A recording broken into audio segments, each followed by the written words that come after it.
نحمده ونستعينه ونستغفره ونعوذ بالله من شرور أنفسنا ومن سيئات أعمالنا. من يهده الله فلا مضل له ومن يضلل فلا هادي له، وأشهد أن لا إله إلا الله وحده لا شريك له، وأشهد أن محمدا عبده ورسوله.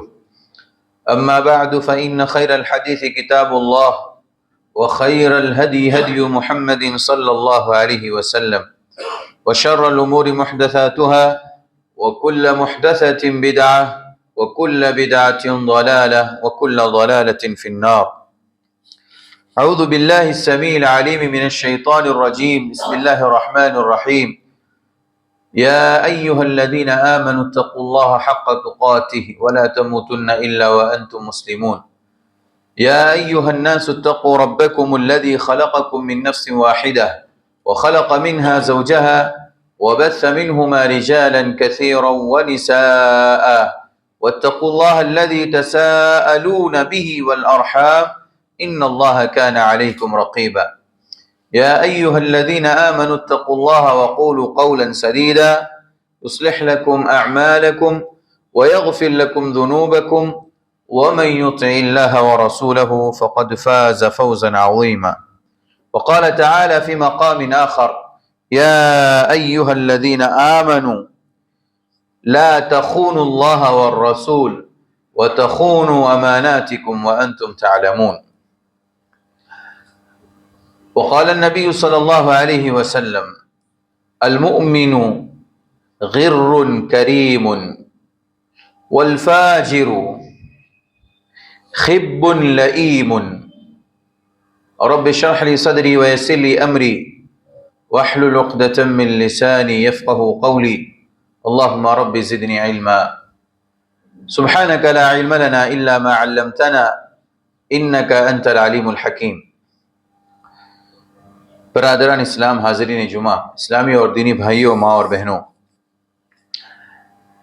آج کے جمعے کا عنوان ہے دھوکہ دہی، ممانعت اور مفاسد۔ آج کے اس دور میں ہم مختلف معاملات میں، مختلف چیزوں کے اندر مسلمانوں کو، خاص کر کے عام طور پر ہر ایک شخص کو کہیں نہ کہیں دھوکہ دہی کے اندر ملوث نظر آتا ہوا دیکھتے ہیں۔ دھوکہ کیا ہے؟ سب سے پہلے اس بات کو ہم جان لیں۔ قاضی عیاض رحمۃ اللہ علیہ بہت بڑے سلف میں سے امام، ایک عالم دین، محدث گزرے ہیں۔ انہوں نے غش اور دھوکے کی تعریف کرتے ہوئے کہا: فَأَمَّا الْغِشُّ فَكَتْمُ كُلِّ مَا لَوْ عَلِمَهُ الْمُبْتَاعُ لَرُبَّمَا كَانَ يَكْرَهُ كَطُولِ بَقَائِهَا أي السلعة عنده أو تغيرها في سوق۔ غش یعنی دھوکہ کہا جاتا ہے ہر اس چیز کو چھپانا جسے اگر خریدنے والے کو معلوم ہو جائے اس کے بارے میں تو وہ اس کو ناپسند کرے گا۔ مثال کے طور پر کسی سبزی فروش کے پاس ہم نے سبزی لینے کا ارادہ کیا۔ سبزی بیچنے والا شخص جو بھی کچھ بیچ رہا ہے، ٹماٹر، سبزیوں میں جو بھی چیز ہے، اگر وہ کوئی بھی چیز اس کے اندر اگڑم بگڑم اور ادھر ادھر کی سڑی گلی چیزوں کو اچھی چیزوں کے ساتھ ملا کر کے بیچتا ہے، اور بائیں کو، بیچنے والے کو اس بات کا علم ہے کہ میں یہاں پر دھوکہ دے رہا ہوں اور یہاں پر غبن کر رہا ہوں، غش کر رہا ہوں، اور خریدنے والے کو اس بات کا علم نہیں ہے کہ میرے ساتھ دھوکہ ہو رہا ہے، اگر اسے علم ہو جائے خریدنے والے کو تو وہ چیز وہ ہرگز نہیں لے گا۔ یہ ایک مثال ہے، ایسی سینکڑوں مثالیں، اور دنیا کی ہر چیز کے اوپر اس مثال کو فٹ کر لیں۔ آپ سونے کی دکان پر گئے، سونار نے آپ کو 22 یا 24 کیرٹ کہہ کر کے سونا بیچنے کی خواہش ظاہر کی۔ آپ کے سامنے 22 یا 24 کیرٹ کے حساب سے اس نے پیسہ لینے کی بات کی، لیکن جب آپ اس سے خرید کر کے لے کر کے آ گئے تو پتا چلا کہ آپ کو 18 کیرٹ دیا گیا ہے۔ اب آپ چونکہ خریدنے والے ہیں، ہم مشتری ہیں، ہمیں اس کے بعد کتنا برا لگے گا۔ اسی کا نام دھوکہ ہے۔ اسی کو کہا گیا کہ اگر خریدنے والے کو معلوم ہو جائے کہ یہ جو چیز چھپائی جا رہی ہے تو وہ کبھی اس چیز کو پسند نہیں کرے گا۔ اس کی وجہ کئی ایک ہو سکتی ہیں، یا تو سامان بہت دنوں سے مارکیٹ میں پڑا ہوا تھا، یا قاضی عیاض کہتے ہیں یا یہ کہ مارکیٹ میں اس کی قیمت بدل چکی ہے، کل اس کی قیمت کم تھی آج اچانک بڑھ گئی، یا آج زیادہ تھی کل کم ہو گئی۔ تو بہرحال جس طریقے سے بھی بیچا جا رہا ہے اس کے اندر اگر گبن ہے، دھوکہ ہے، اسی کا نام عربی زبان میں غش کہا جاتا ہے۔ اور آخر میں کہتے ہیں وَإِظْهَارُ مَا بَاطِنُهُ خِلَافُهُ، غش یہ بھی ہے کہ ظاہر اس کا کچھ ہے اور باطن کچھ اور ہے۔ ظاہر میں کچھ اور دکھایا جا رہا ہے اور اس کا باطن اس کے پیچھے کچھ اور ہے، اس چیز کو ظاہر کر کے بیچا جا رہا ہے، تو یہ بھی دھوکے میں داخل ہیں۔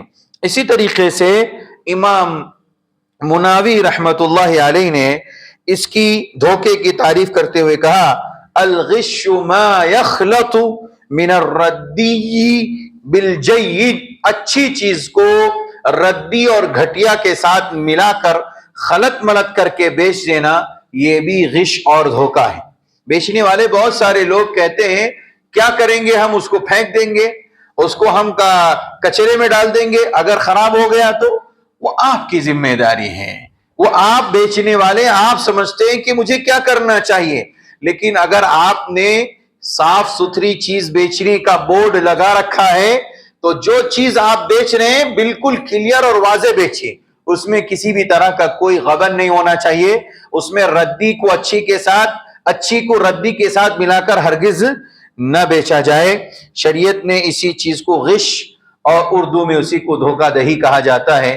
میرے علم کے مطابق آپ لوگوں کو دھوکہ دہی کی تعریف سمجھ میں آ گئی، ڈیفینیشن سمجھ میں آ گئی۔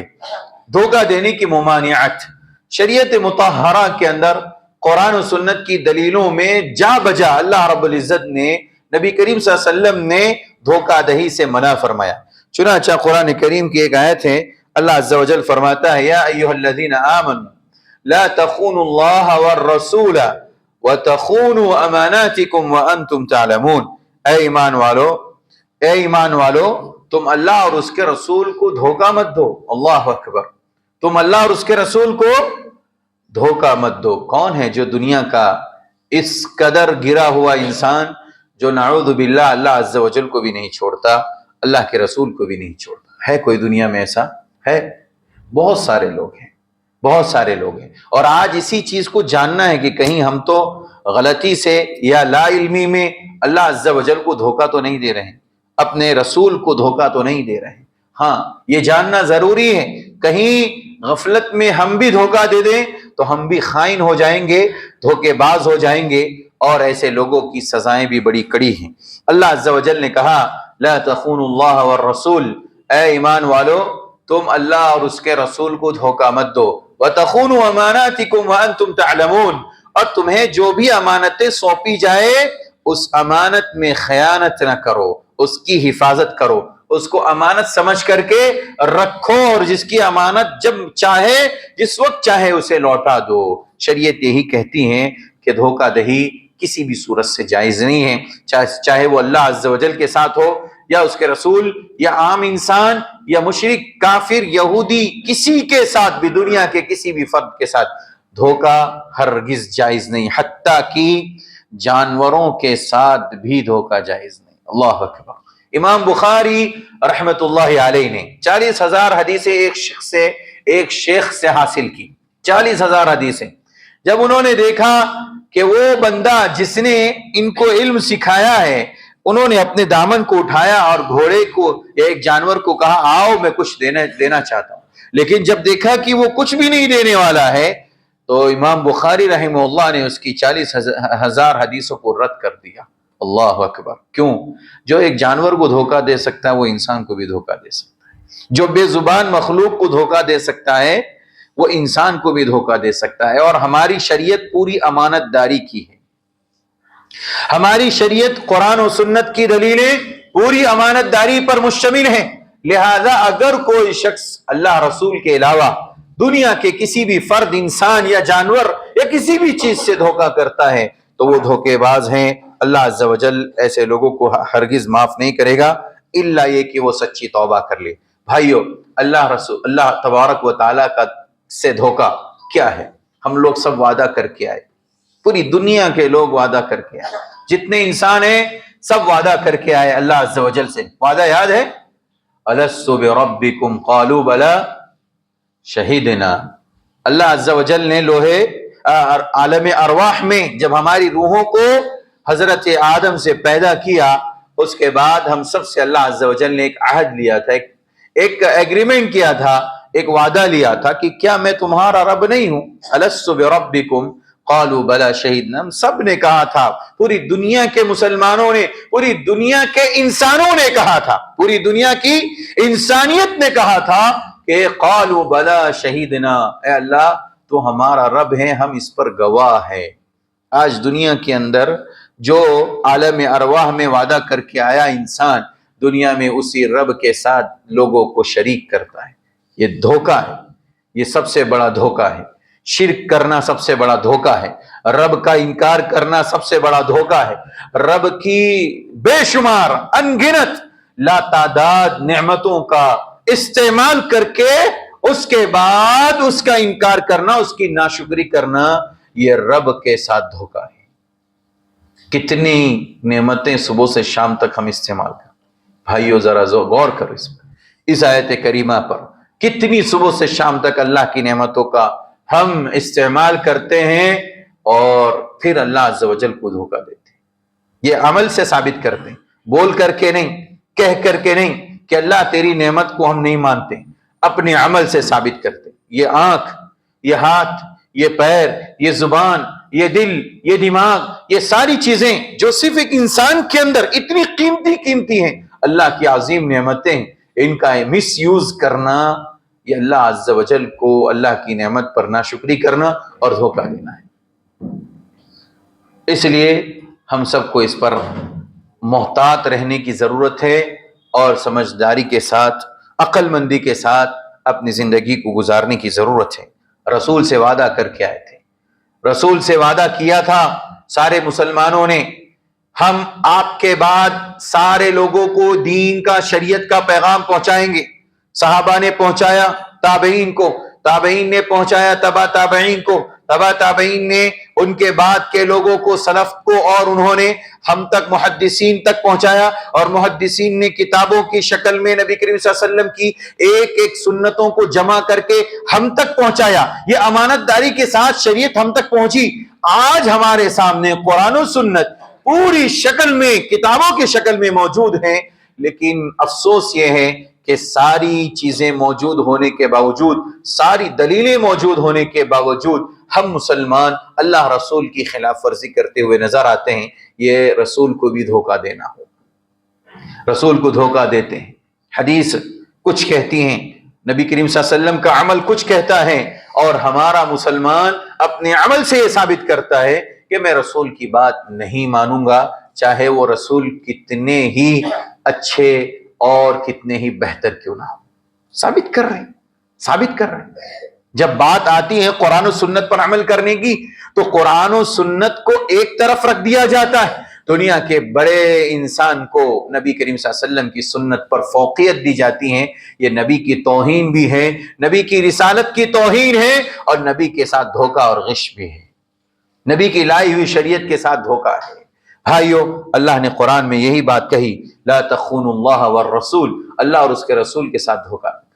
اس کے بعد آپس کے اپنے جو مسائل ہیں، مسلمانوں کے آپس کے، لوگوں کے ساتھ آپس کے ہمارے جو مسائل ہیں، اس سلسلے میں کہا کہ امانت میں خیانت نہ کی جائے، اس لیے کہ عام طور پر لوگوں سے کسی معاملے میں خیانت ہو جایا کرتی جب امانت رکھی جاتی، الا یہ کہ جو امین ہوتا ہے بیچارہ وہ غبن کرنے سے ڈرتا ہے، اللہ عز و جل کا خوف اس کے دل میں رہتا ہے کہ یہ امانت کسی اور کی ہے، مجھے اسے لوٹا دینا ہے۔ لیکن نہایت افسوس کے ساتھ یہ بات مجھے کہنی پڑ رہی ہے کہ آج کے اس دور میں مسلمانوں کے آس پاس کے ہمارے آپ کے جو بھی لوگ رہتے ہیں ان کا ماحول دیکھ لیجئے۔ ایک مسلمان پیسہ لیتا ہے، انویسٹمنٹ کے نام پر انویسٹ کیا جاتا ہے، کئی لوگ ہوتے ہیں اس میں، اور پتہ چلا کہ کچھ دنوں تک ان کو بینیفٹ حاصل ہوا اور اس کے بعد ایک لمبی رقم کا غبن کرتے ہوئے اور دھوکہ دیتے ہوئے رفو چکر ہو جاتا ہے، فرار ہو جاتا ہے۔ یہ دھوکہ ہمارے سماج میں بالکل عام ہو چکا ہے، اور مسلمان اس کو دھوکہ نہیں سمجھتا، مسلمان اس کو بہت حقیر اور کمتر سمجھتا ہے۔ اسی وجہ سے وہ آئے دن کچھ نہ کچھ دھوکے کے معاملات کرتے رہتا ہے۔ بھائیو، اس کی کتنی سنگینی ہے اس دھوکے بازی کی، میں آگے انشاءاللہ ذکر کروں گا۔ دھوکہ دینا یہ منافقوں کی پہچان ہے، مومن نہیں دھوکہ دے سکتا، مومن دھوکہ نہیں دے سکتا۔ سب سے بڑا نقصان یہ ہے کہ جو آدمی دھوکہ دیتا ہے وہ منافق ہو جاتا ہے، وہ آدمی نفاق والا ہے۔ قرآن نے کہا یخادعون اللہ والذین آمنوا وما یخدعون الا انفسهم وما یشعرون۔ اللہ نے کہا کہ یہ اللہ عز و جل کو دھوکہ دیتے ہیں، یہ منافقوں کی پہچان بتائی جا رہی ہے کہ اللہ کو دھوکہ دیتے ہیں، والذین آمنوا، اور ایمان والوں کو دھوکہ دیتے ہیں، وما یخدعون الا انفسهم وما یشعرون۔ اللہ کہتا ہے یہ منافقین نہ اللہ کو دھوکہ دے سکتے ہیں، نہ سچے پکے موحدین اور مومنین کو دھوکہ دے سکتے ہیں، یہ صرف اور صرف اپنے آپ کو دھوکے میں ڈالے ہوئے ہیں، آخرت تباہ کر رہے ہیں، ان کی جنت خراب ہو رہی ہے، جنت کے دروازے بند اور جہنم کے دروازے ان کے لیے اوپن ہو رہے ہیں، یہ ان کے لیے سب سے بڑا دھوکہ ہے۔ اللہ عز و جل مزید ایک مقام پر فرماتا ہے ان المنافقین یخادعون اللہ وهو خادعهم واذا قاموا الى الصلاة قاموا كسالى يراءون الناس ولا يذكرون اللہ الا قلیلا۔ اللہ نے فرمایا یقیناً یہ منافقین اللہ کو دھوکہ دیتے ہیں، وهو خادعهم، حالانکہ اللہ تعالیٰ کسی کا دھوکہ نہیں کھاتا، اللہ تعالیٰ کسی سے نعوذ باللہ دھوکہ نہیں کھاتا، اللہ تو دھوکہ دینے والا ہے۔ یہ لوگ غفلت میں ہیں، یہ منافقین اللہ رب العزت کے دین سے غافل ہیں، یہ غفلت میں ہیں اور اپنے آپ کو دھوکے میں ڈالے ہوئے ہیں۔ اللہ عز و جل ان کی ایک دن سخت پکڑ کرنے والا ہے۔ بھائیو، معلوم یہ ہوا کہ دھوکہ دینا یہ مومن کی شان نہیں ہے، یہ منافقین کی پہچان ہے۔ اب آپ کہیں گے کہ سماج میں جتنے دھوکے باز ہیں سارے منافقین، قرآن تو یہی کہتا ہے کہ دھوکہ دینے والا منافق ہے۔ اور نبی کریم صلی اللہ علیہ وسلم کی حدیث کو بھی سماعت کر لیں، نبی صلی اللہ علیہ وسلم نے اسی مناسبت سے کہا تھا آیت المنافق ثلاث اذا حدث كذب واذا وعد اخلف واذا اؤتمن خان۔ منافق کی تین پہچان، کوئی بھی منافق ہوگا اس کی تین پہچانیں، جس کا دل کچھ کہتا ہے اور جس کا ظاہر کچھ کہتا ہے، وہ منافق ہیں۔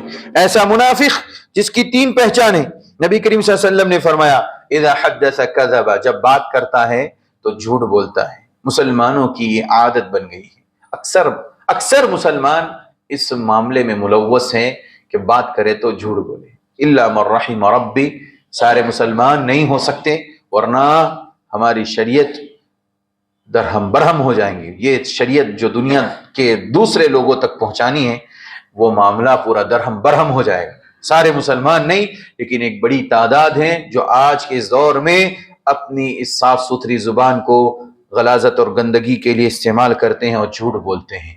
نبی کریم صلی اللہ علیہ وسلم نے فرمایا منافق کی سب سے بڑی پہچان یہ ہے جب بات کرے تو جھوٹ بولے، وَإِذَا وَعَدَ أَخْلَفَ، اور جب وعدہ کرے کسی سے تو اس میں وعدہ خلافی کرے، دھوکہ دے۔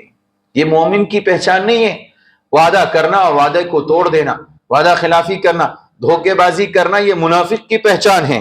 اور جب امانت دی جائے منافق کو تو امانت میں خیانت کرتا ہے۔ یہ تین بڑی خرابی منافق کے اللہ کے نبی صلی اللہ علیہ وسلم نے اس حدیث کے اندر ذکر کی، لہذا دھوکہ دینا یہ منافق کی پہچان ہے۔ بھائیو، امام غزالی رحمۃ اللہ علیہ نے اپنی کتاب احیاء علوم الدین، بہت جامع کتاب امام غزالی رحمۃ اللہ علیہ کی، انہوں نے اپنی اس کتاب کے اندر غش اور دھوکے کے تعلق سے بڑی جامع بات لکھی ہیں جو میں آپ کے سامنے پیش کر دینا مناسب سمجھتا ہوں۔ امام غزالی رحمہ اللہ کہتے ہیں فَإِنَّ الْغِشَّ مَحْرَمٌ وَهُوَ یورث الظلم فی القلب، کہتے ہیں غش یعنی دھوکہ یہ حرام ہے. دھوکہ قرآن و سنت کی دلیلوں سے حرام ہے. یورث الظلم فی القلب، یہ انسان کے دل کے اندر تاریکی پیدا کرتا ہے. اللہ اکبر.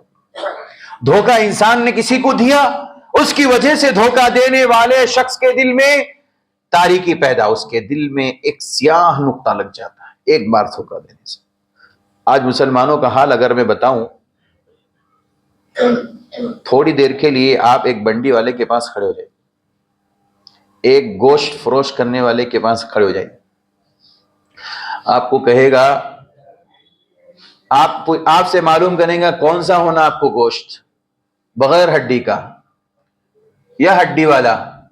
ہڈی والا آپ بولیں گے تو ہڈی والا آپ کو دے گا. اگر آپ کہیں گے مجھے بغیر ہڈی کا چاہیے، بغیر ہڈی والا جب ڈالے گا تو اس میں کچھ نہ کچھ ہڈیاں ضرور ڈالتا ہے. یہ غش ہے، یہ دھوکہ ہے. آپ پیسہ کس بات کا لے رہے ہیں؟ آپ بغیر ہڈی کا پیسہ لے رہے ہیں نا، زائد پیسہ لے رہے ہیں. 150 روپیہ جو زائد لے رہے ہیں وہ بغیر ہڈی کا لے رہے ہیں، پیور. جب آپ نے اس میں ہڈی ملائی، یہ دھوکہ ہے، یہ غش ہے. اور شریعت کسی بھی طرح کے دھوکے اور غش کو پسند نہیں کرتی. اب اس نے ایک بار کیا، اب آپ دیکھیے اس کے پاس کسٹمر صبح سے شام تک 100 لوگ آتے ہیں. اس نے گویا کہ 100 لوگوں کے ساتھ غش کیا نا، 100 لوگوں کے ساتھ اس نے دھوکہ کیا. اللہ کے نبی صلی اللہ علیہ وسلم کی حدیث اور قرآن کی آیت کی روشنی میں دھوکے باز منافق ہیں. اور وہیں پر امام غزالی رحمہ اللہ کہتے ہیں کہ جب انسان ایک مرتبہ دھوکہ دیتا ہے کسی کو، اس کا دل سیاہ ہونے لگتا ہے، ایک نقطہ اس کے اوپر کالا دھبا لگ جاتا ہے. اگر 100 مرتبہ اگر کسی کو 100 لوگوں کو 100 کسٹمروں کو اگر اس نے ایک دن میں کر دیا تو اس کا حال کیا ہوگا؟ اور اگر یہ سلسلہ اس کا روزانہ کا ہے، پورے 30 دنوں کا ہے، تو اس کے دلوں کا حال کیا ہوگا، کیا ہے اور کیا ہونے والا ہے، ہم صرف اندازہ کر سکتے ہیں. اور ایسے لوگوں کے بارے میں ہی قرآن نے کہا کلا بل ران علی قلوبہم ما کانوا یعملون. یہ جو بھی کر رہے ہیں نا، اس کی بنیاد پر ان کے دلوں پر مہر لگا دی گئی. یہ سیاہی پورے دل کو چھا چکی ہے اور اب اس کے اوپر مہر لگا دی گئی ہے. اب اس کے اوپر کچھ بھی اثر نہیں کرتا. آپ قرآن پیش کریں، حدیث رسول پیش کریں، دنیا کی اچھی سے اچھی چیز پیش کریں، آپ اس کے اوپر زمزم کا پانی پیش کریں، یہ اس کے اوپر مہر لگ چکی ہے. سوچئے بھائیو، ذرا غور کرنے کی بات ہے. ایک مرتبہ کرنے پر دل میں سیاہی پیدا ہو جاتی. امام غزالی رحمہ اللہ کہتے ہیں وَيُسَوَّدُ بِهِ الْوَجْهُ عِنْدَ اللَّهِ تَعَالَى. دوسرا نقصان، اللہ عز و جل کے نزدیک ایسے بندے کا چہرہ سیاہ ہو جائے گا، کالا ہوگا قیامت کے دن. اس کو دنیا پہچان لے گی. دنیا میں لوگوں کو دھوکہ دیتا تھا، دنیا میں دھوکہ دینے والا انسان قیامت کے دن پہچان لیا جائے گا، اس کا چہرہ کالا ہوگا. اور تیسری چیز وَيُورِثُ النِّفَاقِ. تیسرا نقصان امام غزالی رحمہ اللہ کہتے ہیں کہ وہ نفاق کو پیدا کرتا ہے، یعنی غش اور دھوکہ انسان کو منافق بنا دیتا ہے. چوتھی چیز وَيُسْقِطُ الْعَدَالَةَ. اور عدالت اور گواہی اس سے ساقط ہو جاتی ہیں. یعنی اگر وہ حدیث کا راوی ہے اور حدثنا کہہ کر کے حدیث کی روایت کرتا ہے، یا کسی ایسے معتبر شخص کا نام ہمیشہ لیا جاتا ہے جو لوگوں کے درمیان فیصلہ کرنے والا ہے، جب وہ دھوکہ دیتا ہے تو دھیرے دھیرے دھیرے دھیرے دھیرے دھیرے اس کی وقعت، اس کا مقام و مرتبہ لوگوں کی نظر سے گر جاتا ہے. اور آپ اور ہم اکثر لوگوں کو کہتے ہیں تو بڑا اچھا تھا، کیسے ہو گیا؟ کہتے ہیں نا یہ تو بڑا اچھا تھا، اس کا تو بڑا ویلیو تھا سماج کے اندر، بڑا اونچا مقام رکھتا تھا، اچانک یہ ایسے سے ایسا کیوں ہو گیا، اوپر تھا نیچے کیوں ہو گیا؟ اس کے دھوکے دینے کی وجہ سے بھی ہو سکتا ہے. اور آخری بات وَيَمْحَقُ الْبَرَكَةَ. آخری بات یہ ہے کہ برکت کو ختم کر دیتی. امام غزالی رحمہ اللہ کہتے ہیں کہ انسان جب دھوکہ دیتا ہے تو اس کی برکت ختم ہو جاتی. کسی بھی چیز کے اندر جس میں بھی وہ دھوکہ دے گا اس کی برکت ختم ہو جائے گی. بھائیو، دھوکہ دینا، نبی کریم صلی اللہ علیہ وسلم نے فرمایا کہ جو بھی دھوکہ دیتا ہے وہ ہم میں سے نہیں، ہماری شریعت پر نہیں ہے. چنانچہ اللہ کے نبی نے ایک آدمی کو دیکھا کہ بورے میں اس نے کچھ سامان رکھ رکھا ہے بیچنے کے لیے. بازار میں آپ نے ہاتھ ڈالا، دیکھا تو گیلا ہے. آپ نے کہا یہ کیا ہے؟ کہا کہ اللہ کے نبی رات میں بارش ہوئی، بھیگ گیا تھا، میں نے سوکھے کو اوپر رکھا، گیلے کو نیچے. آپ نے کہا تمہیں ایسا کرنا چاہیے تھا، گیلا اوپر سوکھا نیچے، جس کو خریدنا ہوگا وہ لے لے گا، نہیں لینا ہوگا نہیں لے گا، ریٹ کم کر کے بیچ دینا۔ اس کے بعد آپ نے فرمایا من غش فلیس منا، جس نے دھوکہ دیا وہ ہم میں سے، جو بھی دھوکہ دینے والا، جو بھی مسلمان دھوکہ دیتا ہے، چاہے مسلمان کو دے، کافر کو دے، کسی کو بھی دے، اگر وہ دھوکہ دیتا ہے تو وہ ہم میں سے نہیں ہے۔ اور یاد رکھیے نبی کریم صلی اللہ علیہ وسلم کی ایک آخری بات، آخری حدیث کو نبی کریم صلی اللہ علیہ وسلم نے کہا کہ دھوکے باز کمینہ ہے۔ یہ گالی نہیں ہے، یہ گالی نہیں۔ کوئی یہ کہے کہ مولوی صاحب ممبر رسول سے گالی دے رہے تھے، نہیں، دھوکہ دینا کمینگی ہے اور دھوکے دینے والا کمینہ ہے۔ حدیث سنن نبی داؤد کی صحیح روایت 4790 حدیث، المؤمن غر کریم، نبی کریم صلی اللہ علیہ وسلم نے فرمایا کہ مومن بیچارہ بڑا بھولا بھالا ہوتا ہے، ہر کوئی اس کو بیوقوف بنا دیتا ہے نا، یہی سچائی ہے نا، مومن ہر جگہ بھولا بھالا ہوتا ہے بیچارہ، کبھی وہ سمجھ پاتا ہے، کبھی مسئلے کو نہیں سمجھ پاتا، بھولا بھالا، ہر کوئی اس کو دھوکہ دے دیتا ہے۔ ایک بات، دوسری بات نبی کریم صلی اللہ علیہ وسلم نے فرمایا والفاجر خب لئیم، اور فاجر یعنی گنہگار، دھوکہ باز، یہ دھوکے باز ہوتا ہے، فاجر گنہگار دھوکے باز ہوتا ہے، اور لئیم یعنی کمینہ ہوتا ہے۔ کون؟ فاجر گنہگار انسان۔ دھوکہ دینا یہ مومن کی پہچان نہیں ہے، یہ منافق کی پہچان ہے۔ لہذا ہم سب کو چاہیے کہ ہم اپنے آپ کو دھوکے سے دور رکھیں۔ بھائیوں، آج سماج کے اندر دھوکے کی بہت ساری شکلیں موجود ہیں۔ ایک شکل تو یہ ہے کہ ہم مسلمان ہونے کے باوجود بہت سارے بھائیوں کے مال کو لے کر کے جمع کر کے ہم کیا کرتے ہیں؟ ہاں، اس کو باطل طریقے سے کھا جاتے ہیں۔ اللہ نے کہا لا تأکلوا اموالکم بینکم بالباطل، تم باطل طریقے سے اپنے اموال کو، دوسرے بھائیوں کے مالوں کو مت کھاؤ۔ دوسری بات، عیب چھپا کر کے لوگوں کو دھوکہ دینا، اس کی میں نے کئی مثالیں شروع میں دی ہیں، اور اسی طریقے سے ناپ تول میں کمی کرنے کی مثالیں بھی میں نے آپ کے سامنے دی۔ چوتھی چیز، چرب زبانی کے ذریعے، تیز زبان انسان یوز کرے، بہت غلیظ اور تیز زبان کے ساتھ لوگوں کو بیوقوف بنا لے، باتوں میں بڑا تیز ہو، ایسا آدمی بھی کیا ہے؟ دھوکے کے ذریعے سے لوگوں کو بیوقوف بناتا ہے۔ نبی کریم صلی اللہ علیہ وسلم نے فرمایا کہ میرے سامنے کچھ آپ معاملات لے کر کے آتے ہو، جن معاملات میں بہت سارے لوگ چرب زبانی کے ذریعے سے مجھ پر کیا ہے؟ اپنا مسئلہ پیش کرتے ہیں، اور میں ان کی بات سن کر کے دوسرے کے حق میں فیصلہ کر دیتا ہوں۔ لہذا اللہ کے نبی کی یہ بات ہمارے سامنے واضح انداز میں بتاتی ہیں کہ بعض لوگ چرب زبانی کے ذریعے سے دوسروں کو دھوکہ دے دیتے ہیں۔ اللہ عز و جل سے دعا ہے اللہ ہم سب کو عمل کی توفیق عطا فرمائے۔ وصلی اللہ علی نبینا محمد وعلی آلہ وصحبہ وسلم۔ السلام علیکم ورحمۃ اللہ وبرکاتہ۔